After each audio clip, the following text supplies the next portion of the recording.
Bismillah, alhamdulillah, wasyukurillah, wala hawla wala quwwata illa billah. Innal hamdalillahil aliyyil azim, khalaqal insana fi ahsani taqwim, khalaqal mauta wal hayata liyabluwakum ayyukum ahsanu amala. Rabbi shrah li sadri wa yassir li amri wahlul 'uqdatam min lisani yafqahu qawli. Amma ba'd. A'udzu billahi minasyaitonir rajim. Wa qul ja'al haqqu wa zahaqal batil. Innal batila kana zahuqa. Wa nunazzilu minal qur'ani ma huwa sifa'u wa rahmatul lil mu'minin wa la yazidud dhalimina illa khasara. A'udzu billahi minasyaitonir rajim. A'udzu billahi as-sami'il 'alim minasyaitonir rajim. A'udzu bikalimatillahi tammah min kulli syaitonin wa hamma wa min kulli ainin lammah. Bismillahilladzi la yadurru ma'asmihi syai'un fil ardi wala fis samai wa wasami'ul alim. Allahumma inni a'udzubika minal hammi wal hasani wal ajzi wal kasali wal jubni wal bukli wal dhalali wal qahri rijal. Jamaah salat jamaah Masjid Al-Muttaqin yang dimuliakan Allah. Alhamdulillah kita mensyukuri nikmat Allah berupa sempat mampu dalam momentum yang tepat, yaitu sholat maghrib tepat waktu berjamaah,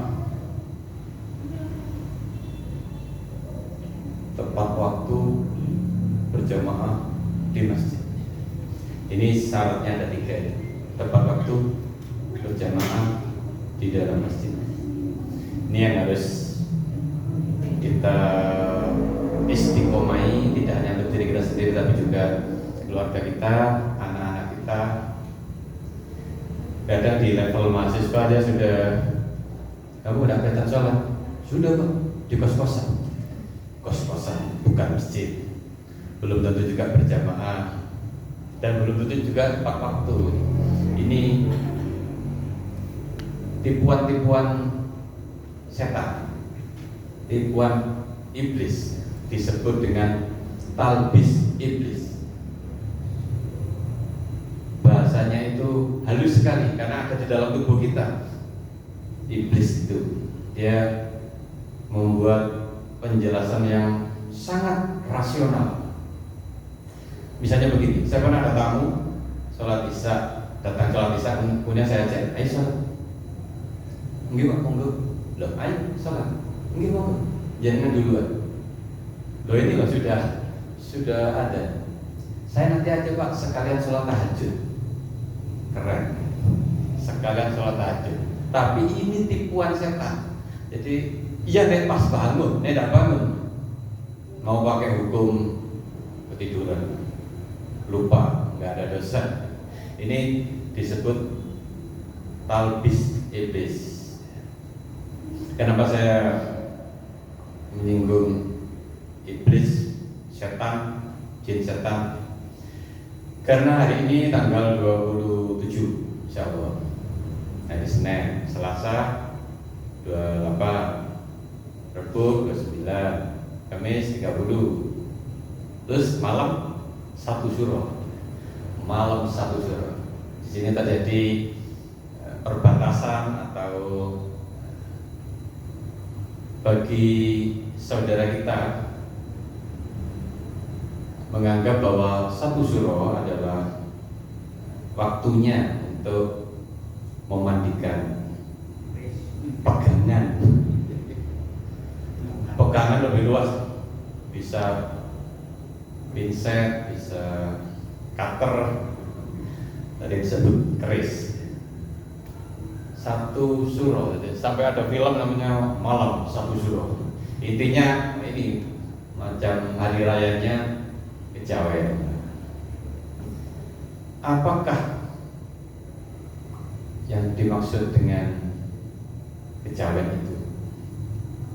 Bagian kecil dari kejawen itu diantaranya perkerisan tadi. Lalu oleh setan yang ada dalam tubuh kita, ini dihaluskan. Ini adalah budaya, warisan leluhur kita yang harus diugemi, diuri-uri Dan sekarang negara ini memfasilitasi hal-hal yang bersifat budaya-budaya begini. Di kampus juga lomba menulis itu, kalau kita nulis tentang pentingnya tauhid, gak payu. Yang menarik sekarang itu budaya leluhur kita memandikan kucing untuk mendatangkan hujan, kekayaan budaya nasional. Jadi ada upaya untuk membenturkan budaya nasional, budaya Nusantara dengan budaya Islam, dengan syariat Islam. Ada upaya untuk dibenturkan begitu. Kisah tentang Sabtu Palon, Noyo Genggong itu cerita siapa? Karena dibenturkan dengan Subagir. Saya tegaskan, kisah Syekh Subagir dan Sabtu Palon itu fiktif. Itu akal-akalannya Belanda supaya orang Indonesia ini terbagi setidaknya dalam dua kutub, yaitu kutub Islam dan kutub budaya. Dan sekarang yang kutub ini dihidupkan, sudah mulai nyerah ini dengan istilah budaya Arab. Kau kembali negara ini lupa Nabi kita ini Arab, Al-Quran ini bahasa Arab. Ini harus dibedakan antara mana agama, mana budaya, mana syariat, mana biasa lokal. Jamaah yang dimuliakan Allah, hari ini saya mewakili menggantikan Ustaz Heri, namanya sama, hampir sama, saya Pak Ustaz Heri baru saja pulang dari Tanah Suci. Beberapa tahun yang lalu ketika saya masih SMP, SD itu juga ada berangkat haji ke Jember. Jember dulu ada Mekahnya, yaitu di Pujen. Tentang Pujen. Saya mendengar waktu. Ternyata sekarang juga hidup-hidupan lagi, Pak. Ngapain mengeluarkan puluhan juta ke tanah seberang? Kenapa tidak pribumi saja? Jamaah yang dimuliakan Allah, Allah menciptakan makhluk-makhluknya itu ada bermacam-macam. Ada paling tinggi dan beda itu makhluk malaikat. Kemudian yang hampir sama manusia dan jin. Lalu di bawahnya lagi binatang, tanaman. Mereka memiliki sifat fisik dan sifat non fisik. Saya ambil contoh atom. Atom itu memiliki sifat proton, neutron, elektron. Kita ambil mudahnya aja proton dan elektron. Ini berpasang-pasangan. Ini yang proton buat yang kanan. Proton baik, elektron tidak baik. Tapi karena stabil maka aman. Tapi kalau elektron ini ketambahan dari luar, jumlahnya bertambah, ini sekarang menjadi reaktif. Reaktif itu artinya ganas, agresif, begitu. Ternyata manusia juga begitu. Di dalam tubuh manusia ada unsur non fisik, non materi, yaitu jin korin. Setiap manusia punya jin korin. Jadi kalau dibilang aku ingin bersih, kau ada jin, salah. So bagaimanapun tetap ada jin. Namanya jin korin. Kalau kita mati, jin korin tidak mati juga, hidup bergentayangan. Jadi yang muncul di alam mimpi itu jin korin. Sayangnya karena jin korin sudah hafal sekali dengan perilaku kita, dia bisa muncul di alam mimpi, kemudian memberi nasihat. Gue kok orang tahu nyambangi kuburan boleh, Gawat kembang pitung werna kayak jenah kayak ini. Karena yang terima mimpi harus ditimpeni baik, pokoknya bari ini. Bahwa di dalam Islam yang namanya orang meninggal sudah masuk ke alam barzakh, bisa kembali. Jadi yang ada di luar itu yang berwujud penampakan itu jin korin. Jin korin pasti jelek. Jin korin pasti kafir, kecuali jinnya Nabi Muhammad. Hanya jin Nabi Muhammad, hanya jin korin Nabi Muhammad yang Islam. Sudah ketentuan Allah begitu. Jin korin kita semua, jin jelek, mengajak jelek, memunculkan ide-ide jelek. Misalnya begini, yang kajian ning mutakin apa yang sinema, yang mutakin ben seneng nonton mesti ono, tapi nek sinema kan ganti bisa judulnya, bisa tak sinema, tak nonton bioskop. Ini jin korin yang bisik-bisik, dan jin korin ini pintar-pintar. Kalau panjenengan belum sarjana, jin korin sarjana. Kalau jenengan S1, jin korinnya S2. Kalau jenengan S2, jin korinnya S3. Kalau jenengan doktor, jin korinnya profesor. Nek manusianya profesor, Yosef pokoknya dukure terus.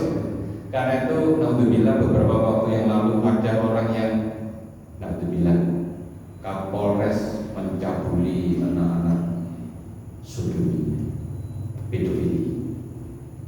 Kemudian ada guru besar melakukan berzina. Guru besar, guru sudah hebat, ini guru besar. Tapi gurunya setan lebih besar lagi. Alhamdulillah. Jadi setiap orang face to face pasti kalah dengan jin setan, kecuali kita minta tolong kepada Allah. Karena itu banyak doa-doa ta'awud, isti'anah. A'udzu billahi minasyaitonir rajim. A'udzu billahi as-sami'il 'alim minasyaitonir rajim.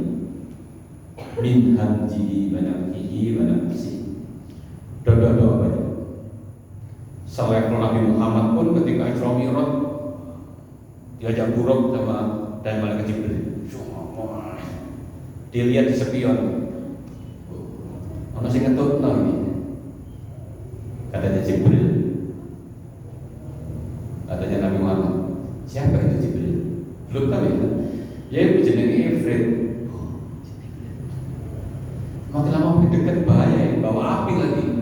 Apakah engkau mau saya ajarkan doa yang kalau ini dibacakan setan pasti akan binasa? Ya.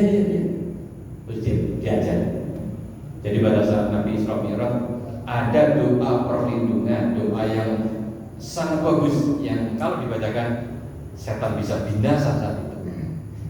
Doanya begini: A'udzu bikalimatillahi tammatil lati la yujawiruhunna barru wal fajir min syarri ma khalaq wa dzarra wa min syarri ma yanzilu minas samai wa min syarri ma yakhruju fiha wa min syarri fitnatil laili wan nahari wa min tawariqil laili wan nahari illa tawriqa yatruku bi khairi ya Rahman.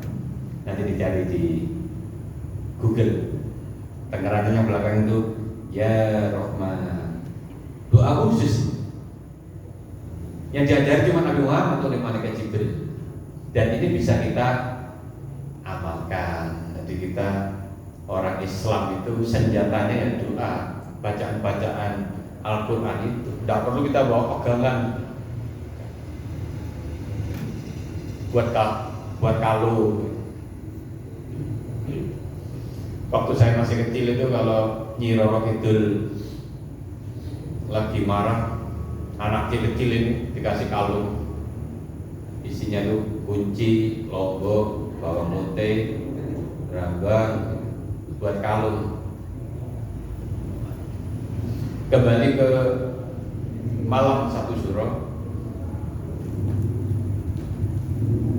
Pada waktu ini adalah semacam pergantian tahun juga bagi bangsa jin setan, sehingga mereka perlu melakukan hal-hal yang bersifat memuliakan. Dengan bersami, jin itu sifatnya HDT, harga diri tinggi. Keris pasti taruh di atas. Keris itu mesti taruh di tembok di atas. Tidak ada keris itu dibuat ganjele tempat tidur. Tidak ada keris taruh di longan. Di dalam keris ada makhluk hidup yang membutuhkan makan, membutuhkan ujian. Ini misalnya senjata saya, besi kuning, karena yang putih ya besi putih. Ini ada isinya, bisa. Ini kalau kemudian saya taruh di bawah, makhluk yang di dalam akan tersinggung. Saya taruh di bawah, dia akan marah. Marahnya berupa muncul di mimpi-mimpi atau suara geledek-geledek. Ini bukan tahayul. Kita harus membedakan urusan jin, mana yang tahayul, mana yang sesuai syariat. Yang sesuai, yang tahayul contohnya kuntilanak, malampir, Nyi Roro Kidul, Nyi Bloro, tuyul, jenglot, yang kalau tidak turuti bisa apes, bisa kena musibah. Ini tahayul. Dan kita tidak boleh takut urusan jin setan, meskipun kalau face to face kita mungkin kalah.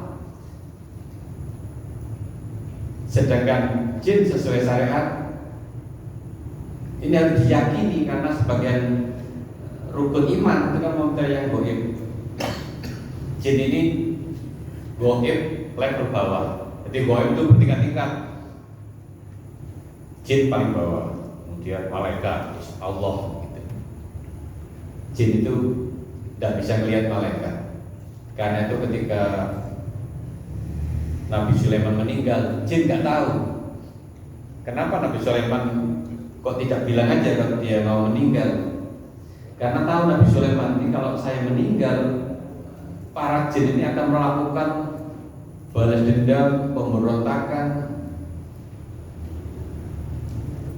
Karena itu ketika Nabi Sulaiman dia meninggal, beliau masih tetap dalam posisi seolah-olah sedang mengawasi bangunannya.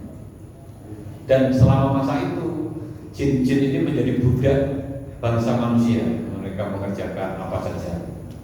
Maka ketika kemudian qadarullah, tongkatnya Nabi Sulaiman roboh dan terbuktilah bahwa Nabi Sulaiman sudah meninggal, jin ini pada ternyata kita ditipu selama ini, ternyata sudah meninggal.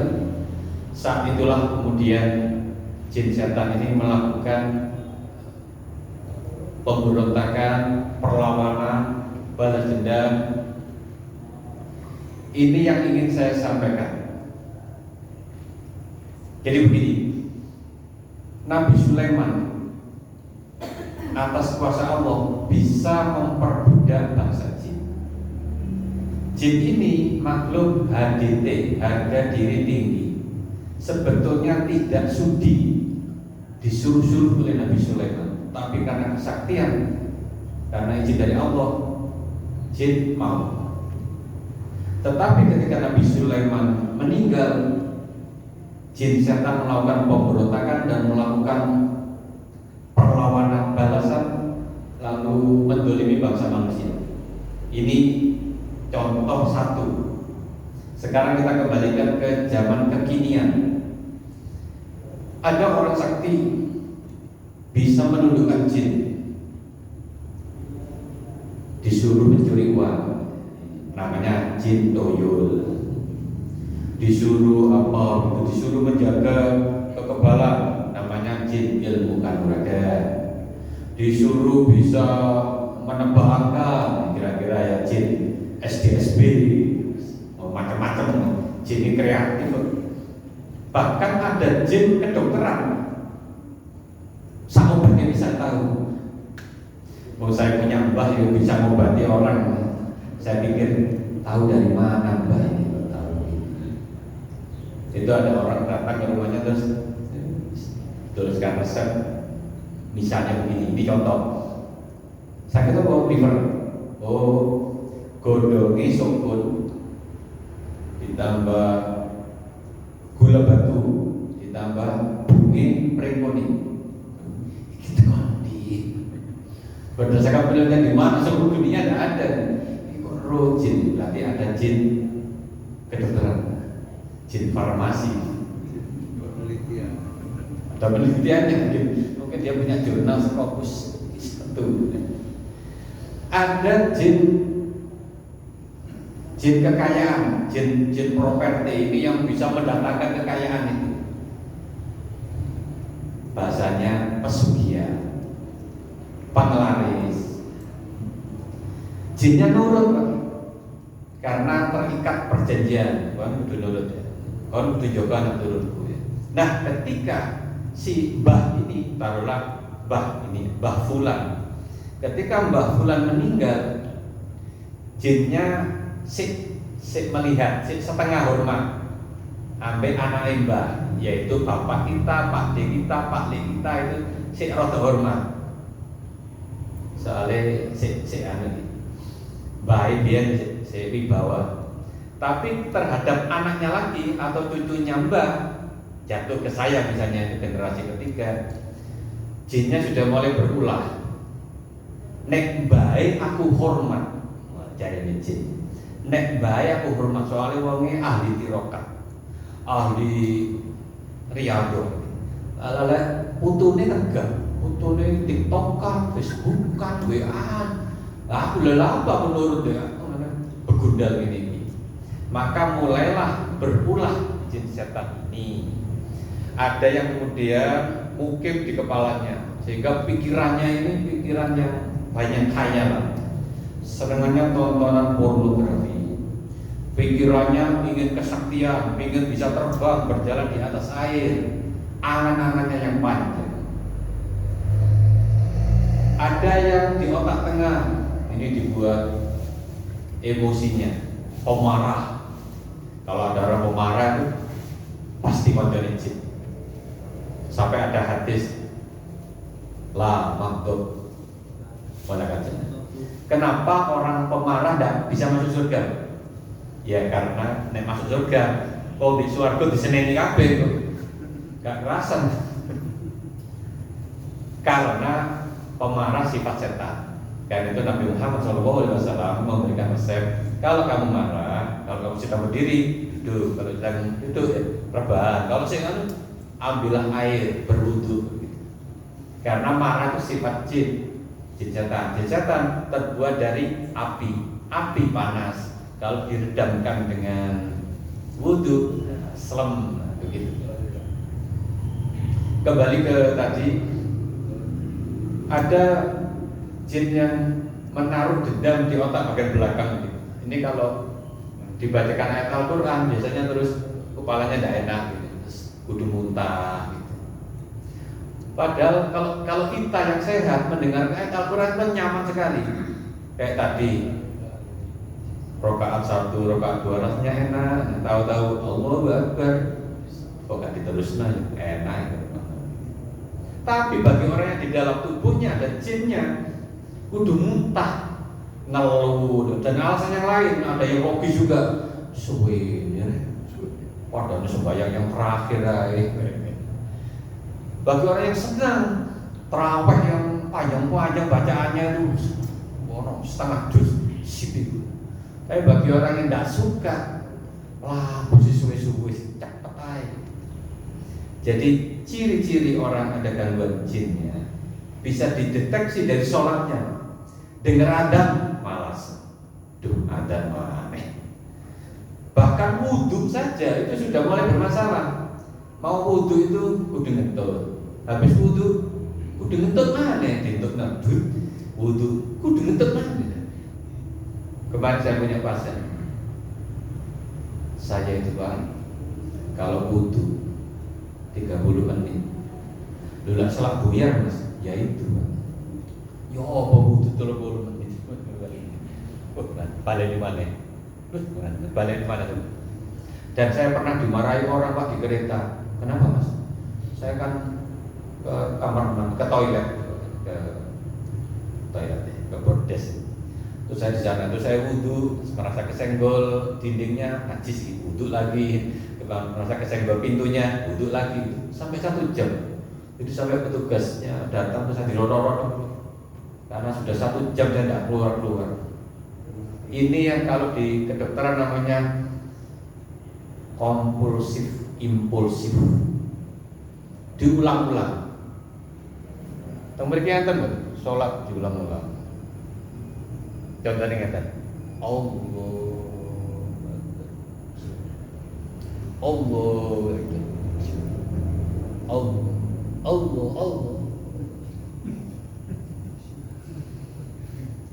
Akbar. Ada juga begini, Allahu Akbar. Pernah saya tanya, Pak, kenapa nih selalu pakai begini kan Pak? Saya tanya diikat itu. Kok gak sampai rantai bisa? Ada juga teman di dekat sini, padahal dia ini dokter. Jadi kalau sholat itu istrinya yang cerita ini dan anaknya. Saya tuh Pak, kalau sholat bersama suami santai-santai dulu gini juga gini. Lah kenapa? Soalnya takbir terus kita ikuti takbir, ternyata membatalkan diri. Mas, rugi aku mau cek. Terus ulang lagi Allahu Akbar, kita juga ikut Allahu Akbar. Membatalkan diri lagi. Diulang-ulang begitu. Jadi kita tenang-tenang aja dia kalau sudah sampai Al-Kafir sudah mau habis seperti itu. Namanya impulsif, konvulsif itu kalau dibawa ke dokter jiwa ya. Dia merasa kurang sempurna.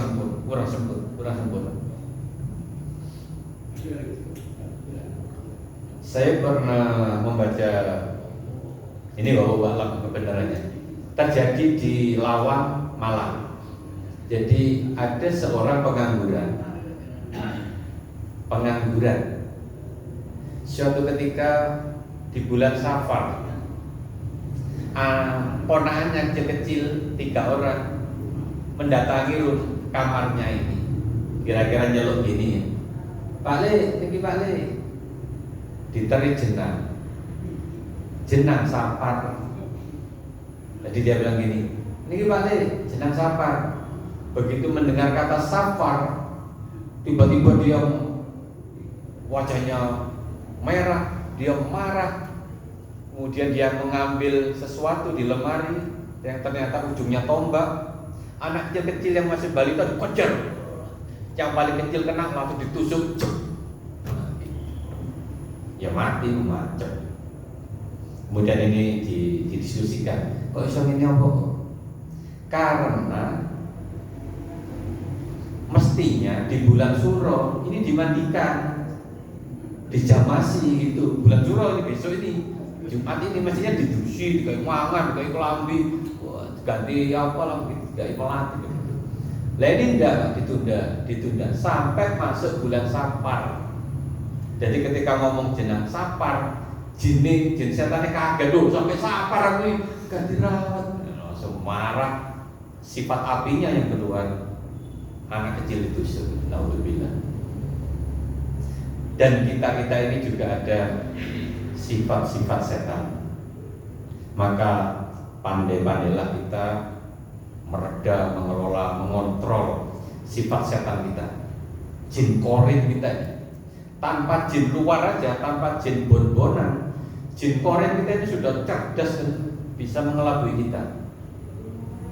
Napa enten dalile? Wonten. A'udzubillahi minasyaitonir rajim. Fa'alhamaha fujuraha wa taqwa. Setiap orang memiliki potensi ya. Kalau di Al-Quran versi Kemenang itu disebut potensi kebaikan dan potensi keburukan. Futur malas, jahat, jelek, dan takwa.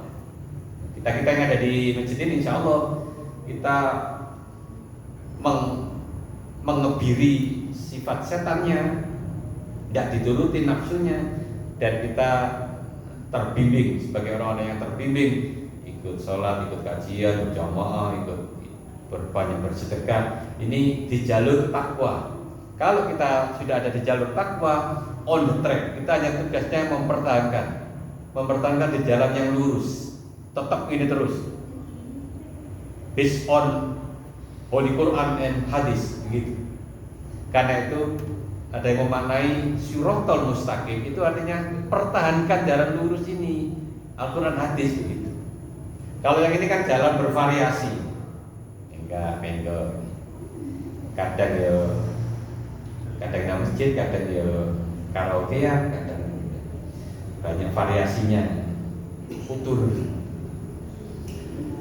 Akan menjadi masalah ketika jin korin ini ketambahan jin lain. Dari mana jin lain? Ada yang jin datang sendiri. Ini jin kurang gawe, meneng-meneng.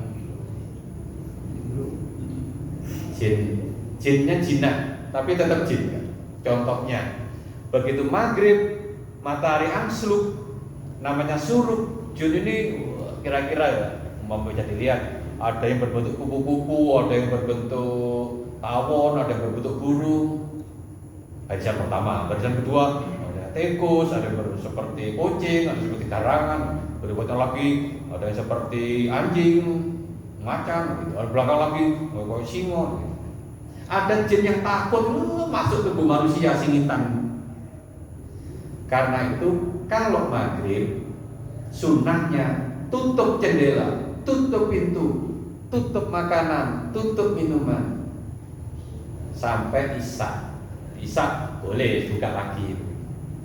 Zaman dulu maghrib gak oleh metu-metu, ojo suruh. Ade lunga. Kalau pun sholat, ya jadi si maghrib aja metu suruh. Ki waktu ini setan-setan pada metu. Dan kita disunahkan untuk membaca doa-doa Bismillahirrahmanirrahim. La yadurru ma'asmihi syai'un fil ardi wala fis samai wa samiul alim. 3 kali, hadis Turmudi. Ini doa yang sangat baik. Be nang warung disuguhi minum. Niki bonus niki teh manis niki. Jangan langsung dikokok, bacakan dulu Bismillahirrahmanirrahim. La yadurru. Be ono pelete yang bisa merusak rumah tangga. Basa Jawa ini kegudo wong wedok. Sajane awake dhewe kegudo tak gudo. Kegudo tak gudo ya orang-orang. Ya jangan terlalu inilah Bang ya. Kadang-kadang orang di warung itu ya pakai penglaris. Saya sebut ya. Di Jember itu ada itu namanya apa gitu ya,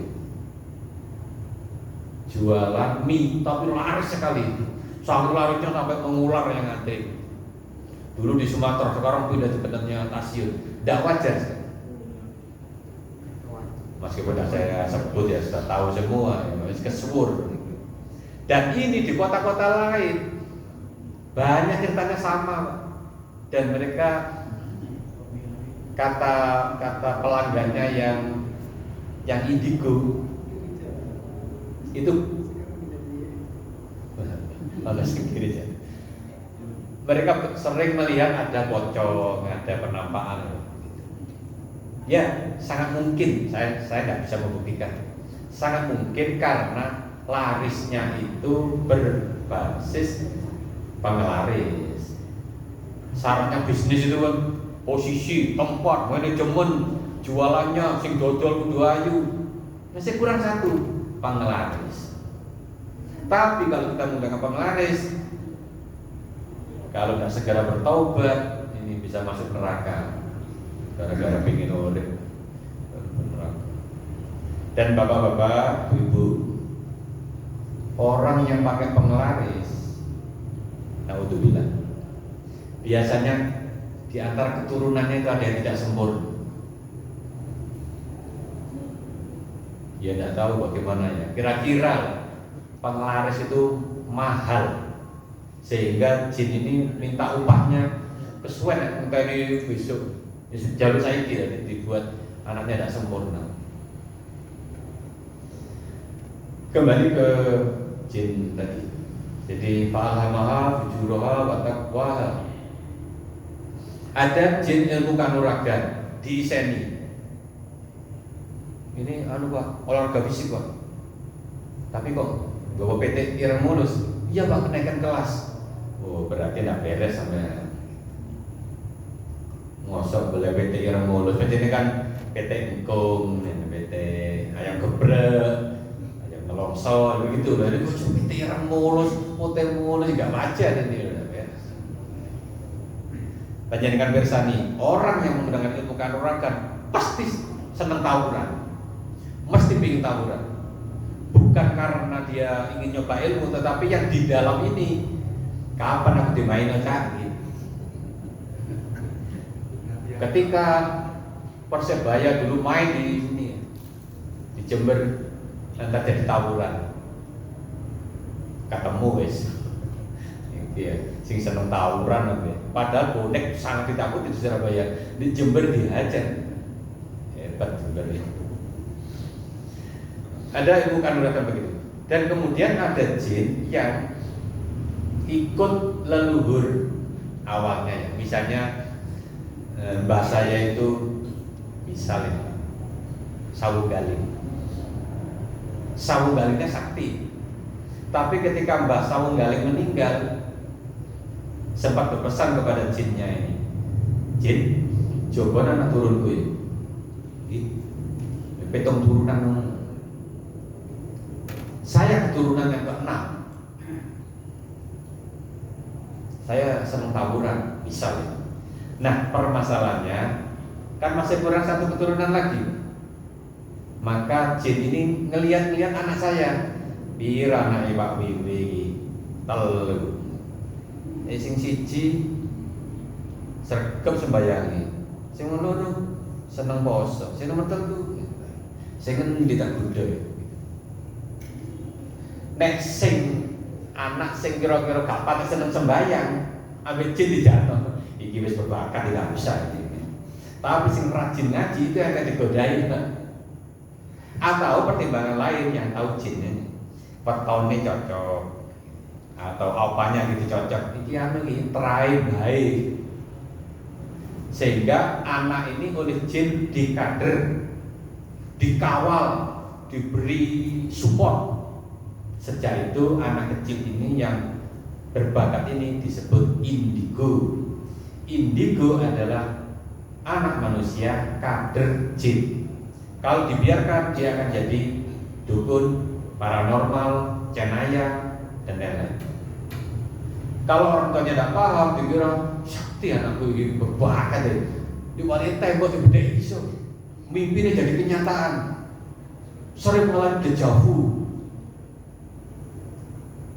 Kasihan orang tuanya. Beberapa saya ingatkan, tapi beberapa tidak mempan juga. Dia menganggap hebat. Bawaan alam apa? Alam jin. Kasihan ini Pak. Nanti kalau dibiarkan, dia akan jadi orang yang selalu dikawal oleh jin. Itu baru urusan jin yang begitu. Itu namanya jin nasab.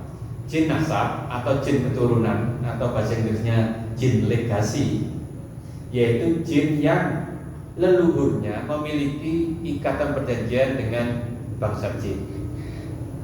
Ketika leluhurnya meninggal, turun ke anaknya F1, F2, F3, F6 sampai F7. Dan itu macam-macam. Ada yang jinnya lanang, ganteng, rodok, brai, nyenengi arek wedok, putune bae. Maka anak ini gak bakalan dapat jodoh. Wis lamaran gak situ. Wis ditakokno bapak. Wis andai kan jadi akan diganggu.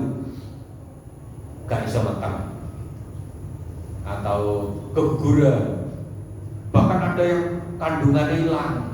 Kok bisa? Ini kalau dibawa ke SPOG, oh itu halusinasi, oh itu hamil anggur. Dokter itu tidak mau menerima yang tidak ilmiah, baginya yang begitu itu tidak ilmiah. Lupa kalau urutan pengobatan ada 3. Alamiah yang terjadi begitu saja. Yang atasnya lagi ilmiah, bisa dipertanggungjawabkan, bisa dihitung, bisa dibuktikan pakai penelitian. Yang tertinggi namanya ilahiyah. Lupa orang pintar itu, dosen-dosen itu, peneliti-peneliti, lupa dikira tertinggi itu ilmiah. Keliru, tertinggi itu ilahiyah. Al-Quran itu ilahiyah. Maka jangan heran di dalam Al-Quran ada sapi keluar dari batu, batu mengeluarkan air, tol laut jadi jembatan begitu. Perempuan punya anak tanpa suami, sekarang ya banyak. Maryam itu ilahian, tidak bisa dijelaskan secara ilmiah karena gak nutup akal manusia. Itu namanya ilahiyah.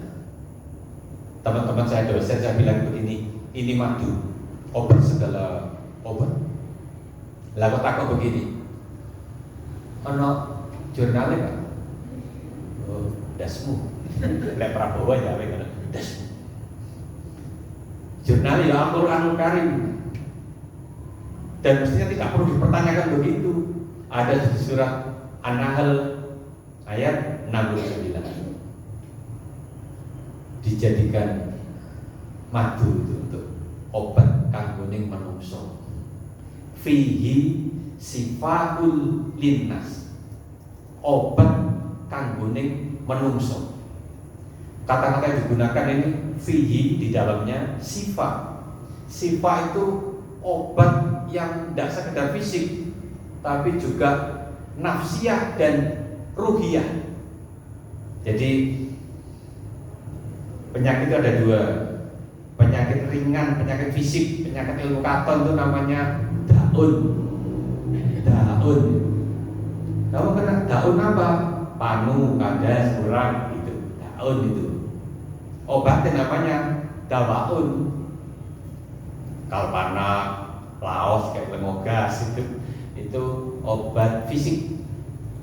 Lalu yang kedua, marot. Marot itu contohnya orang kena kanker, orang gagal ginjal, antara hidup dan mati begitu. Untuk apa saya hidup? Aku harus sergap sembahyang ini tetap loro, tetap melarat. Itu marot, rusak. Obatnya sifat. Sifat itu mengobati fisik, jiwa dan ruh. Sifat. Sedangkan Al-Quran itu disebut sebagai sifat. Ada 6 ayat di dalam Al-Quran yang menyebut Al-Quran adalah sifat, bukan dawa. Dawa itu level rendah, bukan fisik. Al-Quran itu kalau dibacakan kepada orang yang di dalam tubuhnya ada jin setannya, pasti bereaksi. Pertanyaannya, bagaimana kalau penyakitnya adalah penyakit yang distimulasi oleh jin setan? Contohnya, ini kalau ditanya ke dokternya geleng-geleng, kanker itu distimulasi, dikompori, disupport oleh setan. Kanker. Maka kalau ada orang sakit kanker, jangan pusing-pusing, diru'yai aja, tinggal bervariasi aja, ayat-ayatnya apa, terus sambil dikuatkan keimanannya, bacakan 6 ayat sifat, bacakan doa yang dibaca oleh Nabi Ayub, doakan ayat, bacakan ayat pemutus sihir, doakan, bacakan ayat tentang anti sihir. Contoh Al-Baqarah 102, kisah tentang Harut wa Marut yang dengan ilmunya ini sebagai ujian bagi manusia bisa memecah ikatan pernikahan. Jadi kalau ada orang rumah tangganya itu tukaran, ini sedang diganggu setan. Belum selesai, baru selesai wis pegatan. Jember, situ Bondowoso itu katanya angka perceraian sangat tinggi dibanding kabupaten lain. Berarti banyak setan pemutus rumah tangga, pemutus ikatan pernikahan. Umpama ada pasien begitu, kita ajari untuk membersihkan diri, tasbihun nafas, kemudian banyak membaca doa-doa tauhid, kemudian bacakan surat Al-Baqarah ayat 102. Kalau cuma sekedar dongeng, untuk apa diabadikan di Al-Quran? Pasti ada ayat sifatnya. Nah, yang tadi saya baca, wa munazzilu minal Qur'ani, dan diturunkan dari Al-Quran itu sifat.